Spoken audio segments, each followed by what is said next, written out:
Over the years, and it's been embraced by our whole studio, we embraced a philosophy called multicultural modernism, which really wants to look at how can you be global and local simultaneously.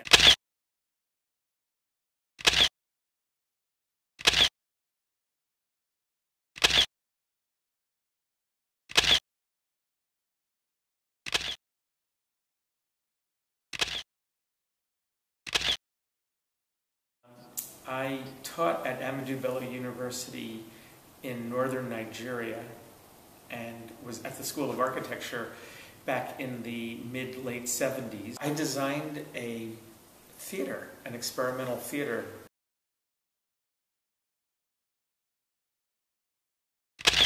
It was built out of mud, open air ensemble of buildings, almost like a village, if you will, a mini village.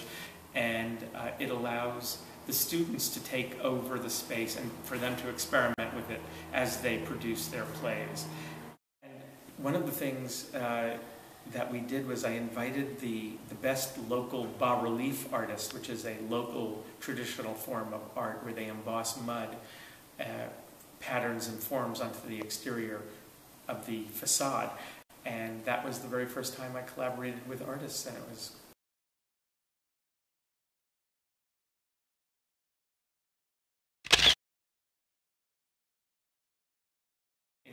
I arrived in Los Angeles in the late 70s, and I did work for a firm for a couple of years, but when I finally had the opportunity in the early 80s to do my first ground-up commission, it was a painting studio guest house for a couple who actually owned a Richard Neutra house, so it was on a property nearby.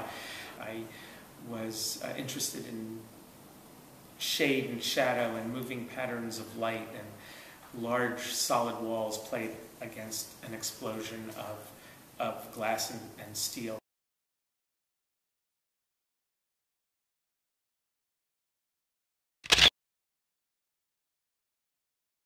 I always wanted to do public buildings just because I'm so excited about how people come together and influencing how people gather. That always interested me.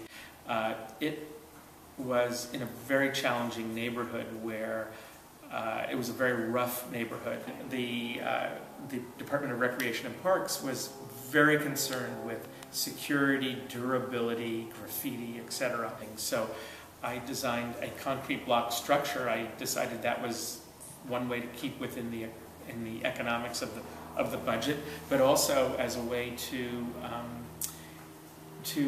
hopefully celebrate something else. So I wanted to take concrete block to a place it hadn't been. I was by the beach and looking at the waves, and I thought of this curve. I just thought, why not bring something soft and emotional to a tough neighborhood? The form of the building, it's a very simple shape. It's actually a kind of a beautiful deaccelerating and accelerating arc. I asked my friend Ed Moses, who I was designing a house for, a painting studio for at the time, and I said, Ed, will you just work with me on this project? He did a beautiful series of sketches, at least 50 sketches of different ideas of how concrete block might be actually, composed.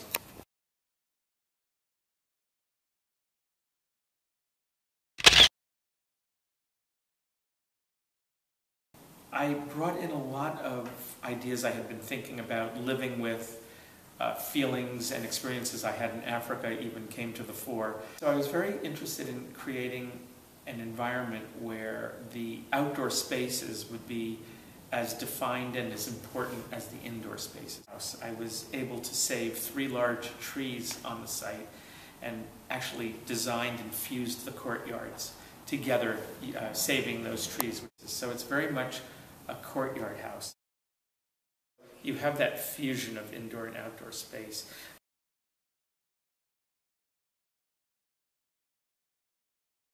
Obviously, I'm continuing an important legacy of California modernism, pioneered by Rudolf Schindler and Richard Neutra, and carried on by later modernists, including Ray Cappy and Pierre Koenig.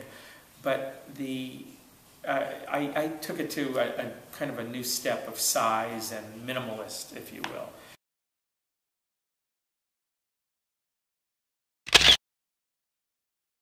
Is a building that brings a lot of things I'm passionate about, and one of the most important things is how people come together. So here's a building where scientists are delving deeply into their experiments and into their research. They're collaborating with engineers. There are multiple scientists working on many different projects, and we have this 5-story soaring atrium with light coming in, baffled from the north and coming in to the atrium. And we think of this atrium as a vessel of gathering, as a place where people bump into each other. We have stainless steel, glass, but we warm, and the brick as well, and we warm everything up with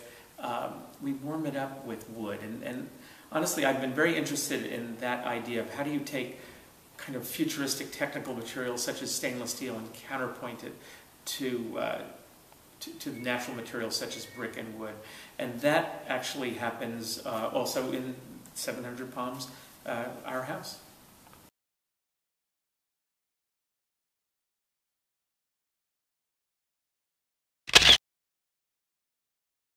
I'm always interested in mining the culture of a place and trying to really understand it and be sensitive to it, and yet not be nostalgic about it and not, if you will, mimic the forms of their indigenous vernacular, but to look at the whole picture and to reinterpret and to be new and exciting, but yet rooted in the traditions of that place and their culture. That we won this major competition for us to design the new Parliament building of the United Arab Emirates to be located in Abu Dhabi. It's a rather large building. It's 1 million square feet. It includes many complex programmatic issues.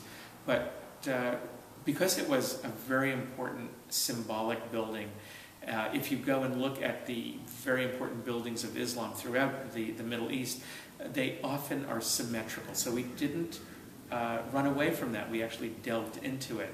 And the dome is a very important form. So we embraced the dome, but instead of the dome enclosing space, we actually created a dome that is a shade structure, creating a micro-environment over the building and the gardens.